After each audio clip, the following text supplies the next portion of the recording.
नमस्कार दोस्तों महाराष्ट्र और झारखंड में विधानसभा चुनाव होने हैं, लेकिन हरियाणा में चुनाव नतीजों के सामने आने के बाद विपक्ष का भरोसा ईवीएम से उठ गया है। हरियाणा में ईवीएम के 99% चार्ज होने की बात सामने आई थी, जिसके बाद से विपक्ष चुनाव आयोग से ईवीएम को लेकर सवाल कर रहा है।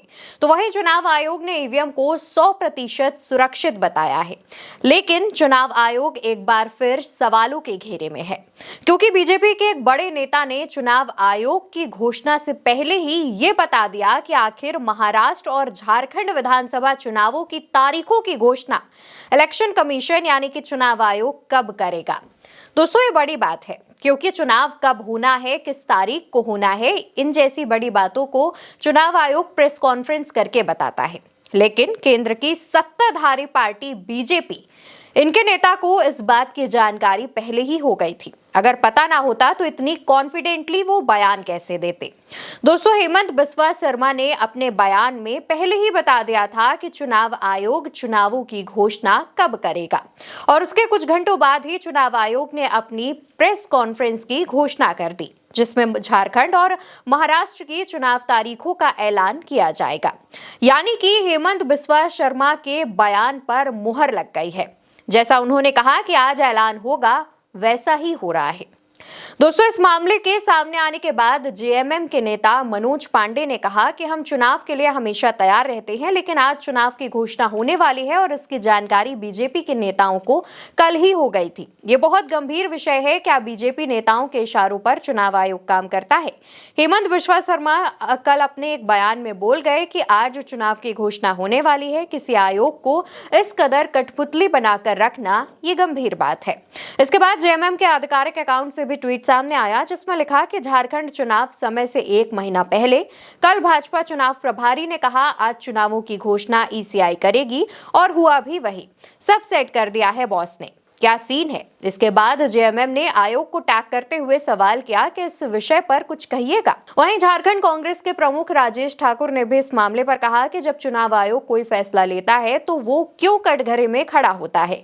हमने बार बार कहा है कि झारखंड में चुनाव की आखिरी तारीख 6 जनवरी है, जब हरियाणा में चुनाव की तारीख 3 नवंबर और महाराष्ट्र में 26 नवंबर थी, तो आपने दोनों चुनाव एक साथ क्यों नहीं कराए। जब आप हमारी बात नहीं सुनते तो हमें लगता है कि आप राजनीतिक कारणों से या किसी पार्टी विशेष के प्रभाव में ऐसी घोषणाएं करते हैं। फिर भी हम चुनाव आयोग का सम्मान करते हैं। हम पूरी तरह से तैयार हैं और हर स्थिति से अच्छी तरह से निपटेंगे। वहीं जेएमएम साहिबगंज के ऑफिशियल अकाउंट से भी एक ट्वीट सामने आया, जिसमें लिखा गया कि अब आज ही चुनाव प्रेस कॉन्फ्रेंस भी करने जा रही है। किसी हद तक ये भाजपा को पहले ही पता चल चुका होता है कि चुनाव का समय कब है, तो ऐसे में ईवीएम पर शक करना अब गलत नहीं होगा, क्योंकि सब भाजपा को पहले ही पता होता है। दोस्तों, हेमंत बिस्वा शर्मा असम के मुख्यमंत्री हैं और झारखंड में बीजेपी के चुनाव प्रभारी भी बनाए गए हैं।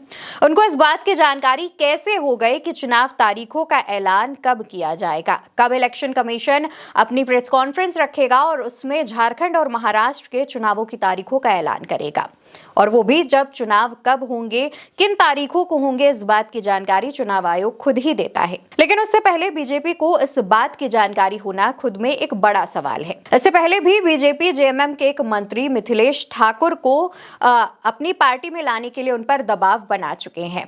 मिथिलेश ठाकुर ने खुद ये बीजेपी पर आरोप लगाया था कि बीजेपी उन्हें ईडी सीबीआई का डर दिखाकर उनको अपनी पार्टी में लाना चाहती है, उन पर दबाव बना रही है।